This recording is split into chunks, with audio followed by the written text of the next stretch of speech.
Technology అభివృద్ధి జరగడం అన్ని రంగాలపై ప్రభావం చూపుతుంది. ఇంతకు ముందు ఏదైనా విషయం గురించి తెలుసుకోవాలంటే ఓ ఎక్స్పర్ట్ను కలవాల్సి వచ్చేది, లేదా లైబ్రరీకి వెళ్ళి మనకు కావాల్సిన పుస్తకం తీసుకుని అధ్యయనం చేయాల్సి వచ్చేది. కానీ టెక్నాలజీ అభివృద్ధి చెందిన తర్వాత అన్ని విషయాలు మనం మొబైల్ ఫోన్లోనే చూస్తున్నాం. ఫింగర్ టిప్స్పై అన్ని విషయాలు అందుబాటులోకి వచ్చాయి. ఏ విద్యనైనా యూట్యూబ్ నేర్పుతుంది. మీకు వంట రాదా? No problem. మీకు గార్డెనింగ్ చేయాలని ఉందా? యూట్యూబ్ ఉందిగా. మీకు ఆధారాలు దొరకకుండా ఎవరినైనా చంపాలనుందా? శవాన్ని ఆనవాలు లేకుండా దొరకకుండా చేయాలనుందా? ఇలా ఏం చేయాలన్నా యూట్యూబ్లో వీడియోలు అందుబాటులో ఉన్నాయి.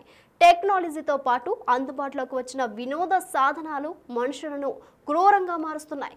మంచి చేయడానికి ఏ టెక్నాలజీ గుర్తుకురాదు, కానీ చెడుకైతే యూట్యూబ్ గుర్తుకొస్తుంది, ఓటీటీ గుర్తొస్తుంది.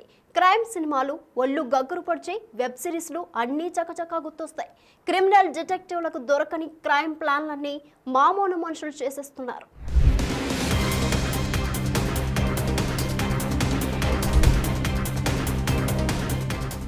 మనుషులలో రాను రాను సున్నితత్వం కనుమరుగవుతుంది. చాలా కఠినంగా తయారవుతున్నారు. ఆర్మీ జవాన్ గురుమూర్తినే చూడండి. తను కట్టుకున్న భార్యను ఎంత క్రూరంగా చంపేశాడు. ఆ మర్డర్ ప్లాన్, సినిమాటిక్ సీన్లు చూస్తుంటే భయానికే భయం పుట్టేలా ఉన్నాయి. మనం ఎన్నో హర్రర్ సినిమాలు చూసాం, కానీ ఆర్మీ జవాన్ గురుమూర్తి రియల్గా హర్రర్ సినిమా చూపెట్టాడు. గురుమూర్తికి బాధ్యత లేదా? ప్రకాశం జిల్లా నుంచి వచ్చి ఇక్కడ బతుకుతున్నాడు. అనుమానం వస్తే చంపడమేనా? కూర్చొని మాట్లాడుకోవాలి కదా. నచ్చకపోతే వదిలేవచ్చు, లేదా వారి పేరెంట్స్కి అప్పచెప్పొచ్చు. కానీ ఇలా చంపడం ఏంటి? ముక్కలుగా నరకడం ఏంటి? కోపం వస్తే నరకడమేనా? మానవత్వం ఎక్కడికి పోయింది? భార్య భర్త అనే బంధువులకు అర్థమేది? కోపాన్ని కంట్రోల్ చేసుకోలేదు గురుమూర్తి. క్లూస్ దొరకకుండా ఎలా చంపాలో యూట్యూబ్లో సెర్చ్ చేశాడు. భార్యను చంపి ముక్కలుగా చేసి కుక్కర్లో ఉడకబెట్టి ఆ తర్వాత ఆరబెట్టి పొడి చేసి చెరువులో కలిపేశాడు. ఇదంతా యూట్యూబ్ మహత్యమే కదా. గురుమూర్తి ఒక్క రోజులోనే ఏదో ఆవేశంలో చేసిన పని కాదు ఇది. ఆనవాళ్లు దొరకకుండా ఎలా చంపాలి అనే విషయంలో చాలా రీసెర్చ్ చేశాడు. క్రైమ్ థ్రిల్లర్ సినిమాలు, హర్రర్ సినిమాలు, సీరియల్ మర్డర్ సినిమాలు చాలా చూశాడు. కత్తి ఎక్కడ కొనాలి, కవర్లు ఎక్కడ పారేయాలి, రక్తం రాకుండా ఏ రసాయనాలు వాడాలి, బయటకు వాసన రాకుండా ఎలాంటి యాసిడ్లు పోయాలి వంటివన్నీ సినిమాలలో చూసి తెలుసుకున్నాడు. ఈ మధ్య కాలంలో రీసెంట్గా సూక్ష్మదర్శిని అనే మలయాళం మూవీ ఓటీటీలోకి వచ్చింది.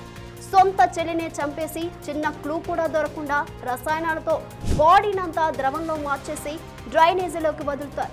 గురుమూర్తి ఈ సినిమాను ఖచ్చితంగా చూసే ఉంటాడు. కుక్కర్లో ఉడికించడం, పొడి చేసి చెరువులో వేయడం వంటివన్నీ సూక్ష్మదర్శిని లాంటి సినిమాలు నేర్పినవి. డెడ్ బాడీని ఎలా మాయం చేయాలో తెలుసుకునేందుకు దృశ్యం సినిమాలు చాలాసార్లు చూశాడు. ఇది నేటి సినిమాలో నేర్పే నాలెడ్జ్.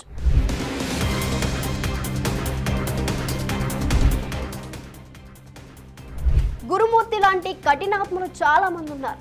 కుషాయిగూడకు చెందిన సచిన్ సత్యనారాయణకు స్నేహతో ఇన్స్టాగ్రామ్లో పరిచయం ఏర్పడింది. ఒకరినొకరు ఇష్టపడి పెళ్లి చేసుకున్నారు. స్నేహ గర్భిణి. ఆమెపై భర్తకు అనుమానం వచ్చింది. అంతే, చంపేయాలనుకున్నాడు. నిండు గర్భిణి అని కూడా చూడకుండా ఆమెపై కూర్చొని చంపేశాడు. శిశువు బయటకు వచ్చింది. ఇలాంటి ఐడియాలు ఎలా వస్తాయి? ఎక్కడ చూసి నేర్చుకుంటున్నారో ఓసారి ఆలోచించండి. ఈ మధ్య కాలంలో వచ్చిన మరో crime cinema curries and cyanide. ఇది కూడా మలయాళ సినిమానే. ఒకే ఇంట్లో జరిగిన 6 వరుస హత్యల నేపథ్యంలో జూలీ జోసెఫ్ అనే మహిళ కథ ఆధారంగా ఈ సినిమా తీశారు. శనగల కూరలో సైనైడ్ కలిపి జూలీ జోసెఫ్ ఒక్కొక్కరిని ఎలా చంపుతుందో ఈ సినిమాలో చూపెట్టారు. గురుమూర్తి లాంటి వారు ఇలాంటి సినిమాలు చూసి స్ఫూర్తి పొందుతారు. ఓటీటీలో విస్తరించిన తర్వాత రకరకాల సినిమాలు, షోలు, సిరీస్లు వస్తున్నాయి. అనవసర చెత్తనంతా మెదడులో ఎక్కించుకుని తర్వాత క్రిమినల్గా మారే అవకాశాలు ఎక్కువగా ఉన్నాయి. కాబట్టి అలాంటి వాటికి దూరంగా ఉండడం మంచిది. ముఖ్యంగా అడల్ట్ కంటెంట్, క్రైమ్ను ప్రేరేపించే సిరీస్లు చాలా ఉన్నాయి. కాబట్టి పిల్లలకు ఫోన్లు ఇవ్వకపోవడమే మంచిది. ఈ క్రిమినల్ సైకాలజీ సమాజంలో పెరగడం గురించి మీరేమంటారో కమెంట్ రూపంలో తెలియజేయండి. For more videos like this, subscribe Big TV channel.